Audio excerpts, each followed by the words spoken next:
Hi everybody, my name's Stephanie Lavia and I'm just doing a quick video snippet on paired fluency routines and how I run that in my classroom.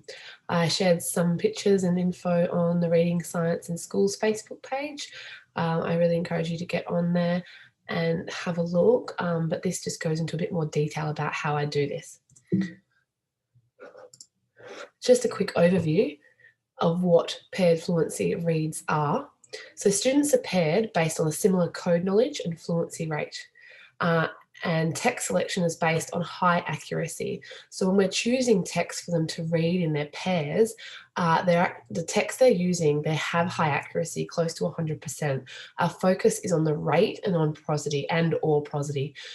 So it's really important that we place them with the right text, and so that we aren't getting them to practice texts that are much too hard for them independently.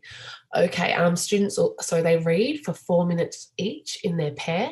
So the timer is set each time by the teacher. So if it's a whole class and they're all reading in pairs, and so the timer is set for that 4-minute session, and then straight away it's partner 2 or student 2's turn to read, or vice versa. So when student 1 is reading for that 4 minutes, student 2 is following along. So it's really important to train that, and student 2 can correct student 1 if there was a mistake made, and vice versa when it's student 2's turn to read and student 1 is tracking along. So the total time for this routine in the class is about 10 minutes. So 8 minutes reading time in total, 4 minutes each pair, and then 2 minutes set up and pack up, really, once the routine is really well established and has been practiced. So there's more reading happening in these 8 minutes or 10 minutes in total, in my experience, compared to a 45-minute guided reading rotation block. So it's highly effective to build on that decoding fluency, or for students that are past that decoding, decodable readers, to build on that prosody and expression and rate with their reading. So assigning the pairs, how do we do that? The decoding assessment and correct text placement is paramount. It's really important that we choose text and assign pairs based on this assessment. So I assess phonics code knowledge. I use a assessment or diagnostic which goes with the phonics program I'm using. So if you're using Sounds Right, for example, you would look at the screen as there. You can also look at their oral reading fluency, words correct per minute. Now, have a look on the Reading Science in Schools Google Drive for links to our assessment options to assess code knowledge, because there are a couple of options, and also information on oral reading fluency that Jasmine Hall has put together, which is excellent. Our Google Drive link is, of course, available on the Facebook group, Reading Science in Schools Facebook group. What I also do, I find the phonics book diagnostic placement cards excellent. There's the link. It's available free off their site. It's a placement test for the phonic book Dandelion decodable readers, but if you can also apply it to other decodables, such as the Sounds Right decodables as well. I know that Little Learners Love Literacy have also a screen. So using whatever sequence you're using is a really good idea. So this is the example of the diagnostic reading assessment from the Phonics Books website. So when I'm doing this, I'm getting the students to decode or read the words, I'm making a note of the accuracy. So if I've spelt a word wrong, read the word wrong, I'll write at the top what they said instead of that word. So if they said red, I would write red at the top. But if they're getting them all right, I would tick them, but I also need to make a comment on their fluency. So they might have sounded out all these CVC words and had high accuracy, but if they were sounding them out and it's very slowly, I'm going to put sounding out. And it just makes, it's good information, because it's really useful to know when they're automatic, or if they're still needing that practice at that word structure level for the fluency.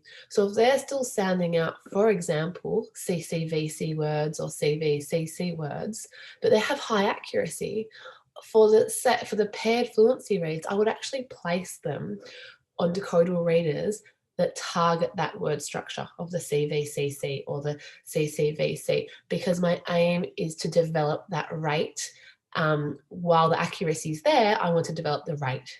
So make sure you're not only recording the accuracy on this, but you're recording the fluency anecdotally, just commenting, are they sounding out or not?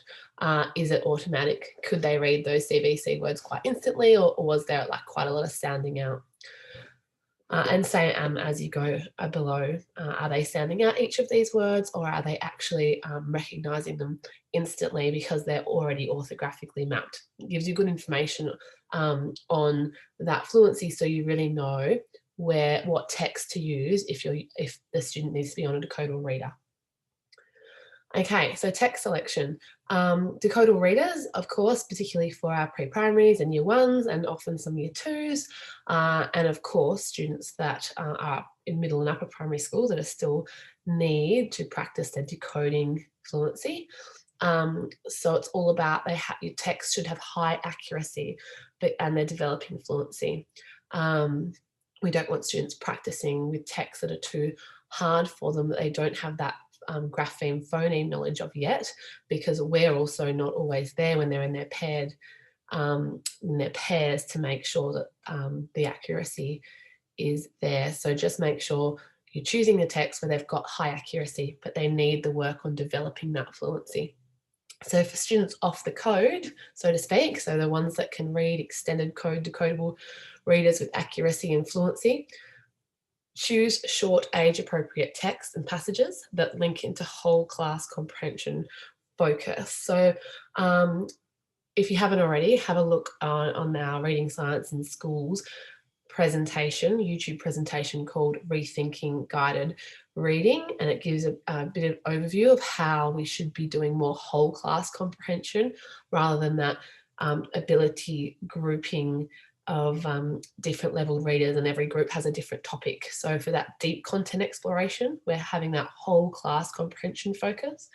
And so you could actually take articles or passages from novels, plays or poems or speeches with links to that whole class comprehension focus, or things that you've used for the whole class comprehension, the text, and take out that to use for those students who are fluent decoders but need to practice that fluency on more authentic text, particularly that prosody element to fluency, because we know fluency has accuracy, there is rate, and there is prosody component as well. So things that are great for paired fluency reads are passages from novels with lots of dialogue, plays, poems, and speeches, because they really allow you to focus on expression and prosody. And so often what I would do is read and highlight as a class even the tier 2 vocabulary in them, and the words and phrases that need a lot more expression or emphasis, and model that. And then they are practicing that in their pairs. So repeated readings, the students read the same text, whether it's a decodable reader or the passage and speeches and poems, more authentic texts, 3 to 4 times a week. So I would set up my fluency pairs, for example, I do it 4 times a week.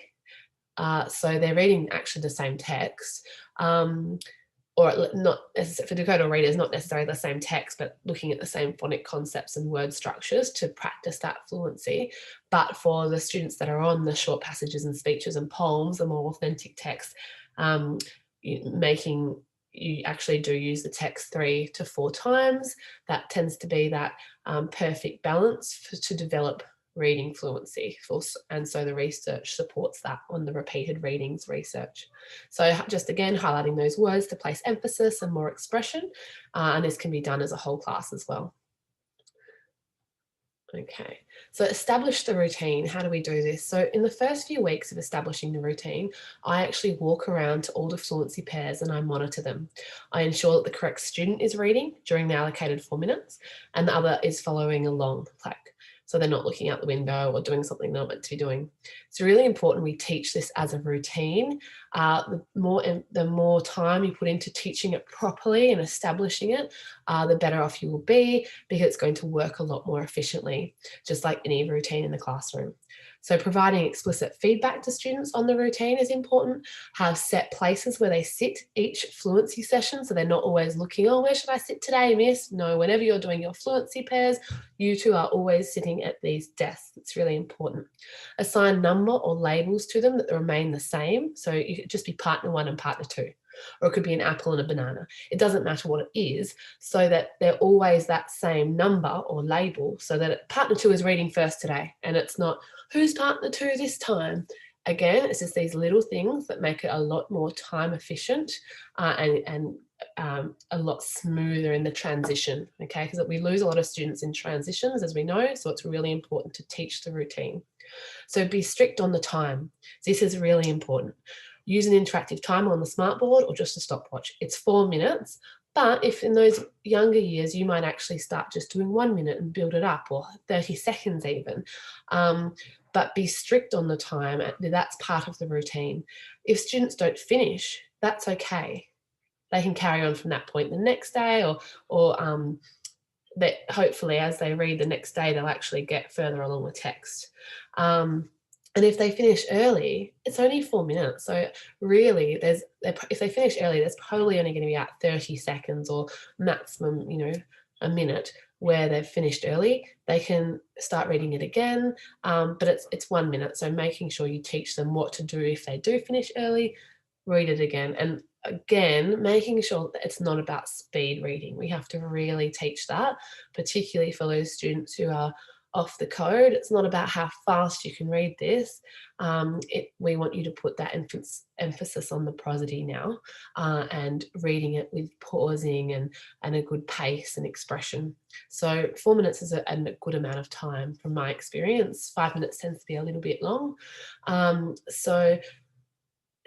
Sometimes people use 3 minutes. Do what suits you and what you think is appropriate for your class, but be strict on the time. These are just some photos of what it looks like in my class. Okay, so these two students are working on decodable reader phonics books in this picture. I use a range of decodable readers, but this picture is the decodable readers, and on that CCVC word structure. So they have the accuracy there. They know the phoneme grapheme correspondences, but they're practicing the fluency because they are still sounding out some of these words in the text. Okay, and then I really like the decodables at the back. They've got the word list. So if they do finish early and they've got 30 seconds to spare, teaching them that routine of you go to the back of the book and you start to read the words, okay, and as fast as you can, and looking at the words on the other page there too. So teaching them that routine early, it will help you in the long run. So once the routine is well established, you can then, and this is really important, has to be well established first, so you're not having to walk around the class and monitor. You can actually then work with a different pair each day. If you have an EA available, they can also focus on one pair, so you can listen and give feedback to different students across the week. Or you can work with a small group, so a few different students, 4 different students, say, working on the same text, using that same text and pull aside model again. So it's up to you how you would structure that in your classroom. I tend to just listen to one pair each day and focus on them, because I also do one-to-one reading before the bell goes and at different opportunities as well outside of the English block when I can, to make sure I'm listening to each child read. So you have to make that work for your classroom and what's suitable there. Remember, this is just my routine. You may have to adjust to fit with your context, students' needs and behaviour. It is a very time-effective way of making sure every student is practicing decoding every day. Often with our guided reading groups and things like that, quite traditional guided reading practice, students, while you might have them on a rotation for 10 minutes, if we're trying to go away from that round robin style of instruction. So students might be reading together, or you might pull students aside, but they don't actually get to practice 4 minutes of continued reading. So 4 minutes is quite a long time to be practicing your decoding skills. So you're getting a lot of bang for your buck, really. 10 minutes a day, and you'll see the benefits instantly in terms of their decoding fluency, oral reading fluency improve. So students with minimal code knowledge this will be difficult for them to put into place, because you really do have to have the accuracy for this to work. So you could change, particularly for pre-primary, change the time to 30 seconds maybe, or build up to 1 minute, and even just focusing on that word level. Okay, so it's like the word sprints. Again, focusing on code that's already been taught and is quite embedded in terms of the phoneme, grapheme representations. It's just about building that fluency. Okay, and so this picture here was provided by Natalie Campbell, and this is what she's done for her pre-primary class. And so banana and apples logo at the top. So on one day it might be, okay, apples are going first, and they read the words, then 30 seconds or 1 minute, swap, now it's bananas time, read the words. And so you can obviously differentiate that quite easily by increasing the word, changing the word structure, so adding some words that have CCVC, CVCC, etc., for students who are more capable of reading those word structures. Okay, and that is essentially all. So thank you for listening.